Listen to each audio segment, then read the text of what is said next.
Hello again. So we're about to start working on The Plague by Albert Camus, right? And the important thing to do in this video is not to talk about that at all. It's actually just to talk about what we want to do when we are looking at our philosophies, right? Existentialism now, absurdism later, the theater of the absurd a little bit later than that. And what we want to do with those philosophies as we're reading, right? This is not necessarily just straight up a literature class. It's not straight up a philosophy class. It's sort of a combination of both. And what we want to do is apply these theories, apply these ideas to what we are reading. So let's talk about how we're going to do that. So in any piece of literature that we're going to be reading from now until the end of class, we have a couple of different goals. First of all, what is our connection to the main themes?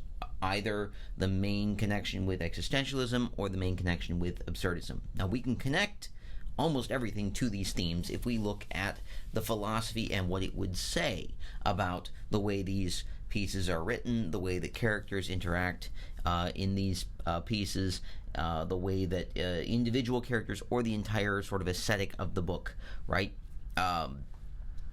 can be evaluated in light of these theories. We can look at these as personal things that we are sort of applying to the material. We can also try to evaluate the characters themselves, their motives, what we know about them.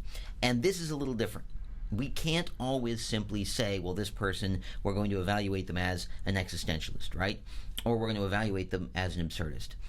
One way of sort of looking at this would be to take an important historical figure. Let's take Martin Luther King Jr., right?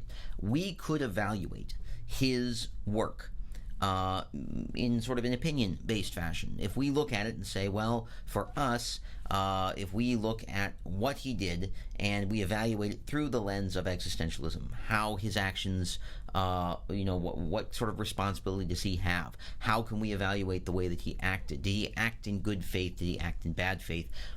This is all sort of now based on sort of a little bit of an opinion, but also based on the philosophy as we understand it and as we have seen it laid out. Now, is it the correct way to evaluate the philosophy of Martin Luther King Jr.?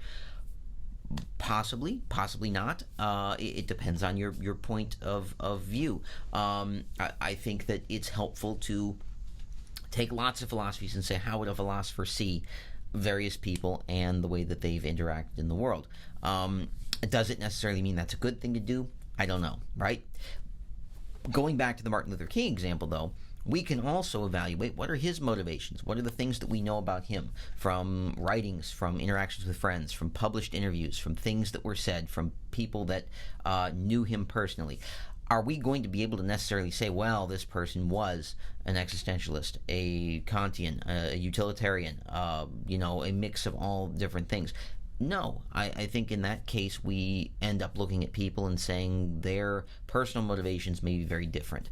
So there are two different ways that we evaluate everything. In literature, individuals, right? What we are going to be looking at when it comes to evaluating The Plague by Albert Camus is how does the work of literature look in light of what we know about existentialism, what we've talked about already. Up to this point, we've only covered really and scratched the surface of existentialism, and so we're going to be evaluating a lot of the actions of the people in this book in light of the existentialism that we have looked at so far. So we'll be looking at Rieu, we'll be looking at Cottard, we'll be looking at Grand, right? And trying to figure out what are their, how do we evaluate their actions in light of the existentialist philosophies that we have seen so far. But we are also going to be looking for the motivations that they seem to have. Are they existential motives? What really motivates these people? What motivates Rieu to be the doctor that he is? What motivates Cottard and Grand to actually interact and try to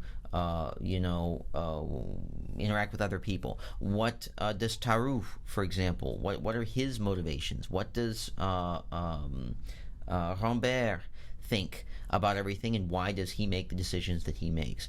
So when we're reading this, we're going to be reading it as literature, absolutely enjoy the book. Try to understand sort of the way that the book is presenting the story. I think the story is very interesting. But also keep in mind, we're going to be looking at motivations, and we're going to be looking at the way we can evaluate the way that these individuals have acted in light of what we know, right? And so we're going to be sort of judging a little bit through the existentialist lens, but we're also going to be looking for motivations. That's what we're going to be talking about most as we start working through literature, and we're going to be using this particular book sort of as a template for what we want to do for the rest of the semester. So work a little bit harder at being very conscious of the way that you are evaluating people, and this will become a little bit easier as we go through the semester. So